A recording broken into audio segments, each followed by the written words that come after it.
This video, i-open lang natin ang ating Instagram account or yung ating Instagram app.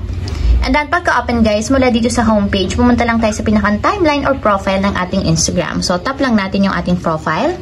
And then, after nyan guys, dito sa pinakang profile, itap nyo lang yung 3 horizontal lines na dito sa upper right corner. And then, pagka-open ng settings guys, i-scroll up lang natin. And then, pumunta tayo dito sa sections ng how others can interact with you. So, tap lang natin dito yung messages and story replies. So, dito naman guys, hanapin nyo lang yung nudity protection. So, tap nyo yung nudity protection.